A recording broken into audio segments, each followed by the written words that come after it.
Hello and welcome to another one of my videos. This is going to be a nice video for people. I'm not going to play around the coins. As you can see, the coins are absolutely beautiful, but I am going to tell you a story of how I acquired these coins. The title of this video is going to be, if you don't hold it, you don't own it, but you can make money from not holding it. Or something along those lines. I might just title it 60 Gold Sovereigns. Haven't decided. Before I do get into the content, if you do like my content, you know how to support me by now. You can do that by liking, commenting and subscribing. So let's tell a story. As you know, as a lot of you are aware, my main supplier is actually in Europe. I've been using him for years. I like using him because he gives me a credit line and he gives me good coins. There is the occasional mishap. It always gets resolved. It's never been a problem. However, due to Brexit, there's been a lot of stress. I've actually solved it. I actually cracked what I need to do to import from Europe. I won't be sharing that. It's a competitive advantage for me, and as a business, unfortunately, I'm not telling. The socialist in me actually wants to share, but I'm not going to, because I need to shore up my business before I start sharing knowledge with other people. Now, in terms of the sovereigns in front of you, I've got 42 of the 2002s, and I've got 18 of the 2012s. You may be asking, why is it such an odd split? Well, the gentleman had 142 of the shields. I just said I'd take 42 off his hand, so he's got around 100. I don't think he was bothered either way. He was just like, have as many as you want. But yeah, I actually only had about 10k to put towards this, and I thought, Sean, you're doing this. You're doing it the hard way. You've got a brand and an image where people trust you, and you've worked very, very hard for that trust. You know, people know what I'm about. They know I'm not going to let them down. They know if there's an issue, they're going to get looked after. Now, I had a hunch that the guy, or the dealer I bought from, the trader, I had a hunch that these were new old stock. My hunch was proved correct.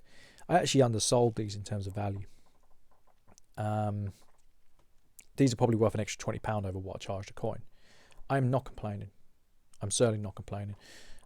I've sold enough in pre-sales.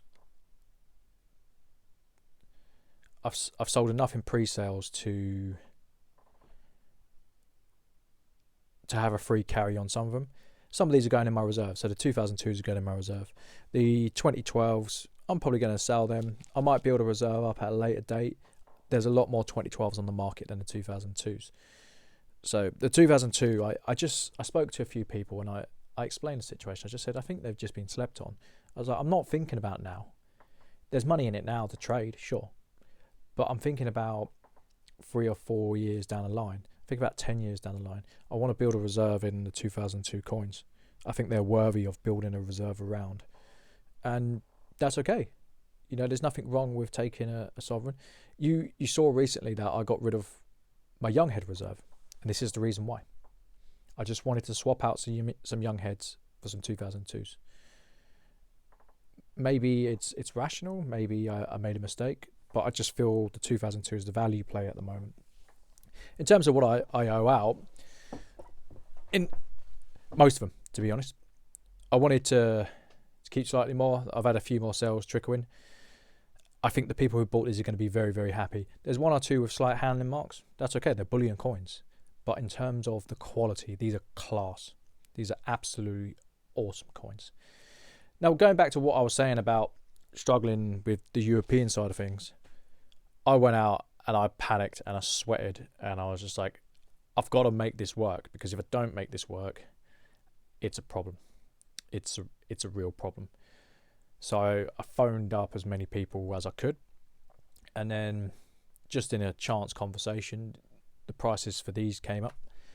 I won't tell you what I paid, but they were attractive enough for me to buy. And I was just like, put the deal together. It's like, even if you make a week's wages or 2 weeks' wages off these, it's 2 weeks' wages you don't have to find. They're easy sales, and they should appreciate over time. So, like I said, I went back to some of my customers and I just said, I've got these coins coming in. I think they're a value play. I think they do very well. I can do them for a better rate than the market. And I think they're new old stock. It's not a guarantee, but if I'm right, they're going to be worth a lot more. You're already getting it at a discount, but they will be worth a lot more than what I'm selling them to you for. And that's exactly what happened. My hunch was correct. If I can get more off him, if I can sell them, then sure, there's no point me buying stock if I can't sell it. But if I can get these in and I can sell them, I'll buy them all day, every day. So yeah, it's going to be a shortish one today. I hope you've enjoyed the video. This is probably one of the largest deals I've done. Actually, it's not one of the largest deals I've done. It's one of the largest deals I've had to pay up front for. But yeah, I hope you enjoyed it. I hope you understood the rationale, and I hope you enjoy the rest of your day. Take care. Bye.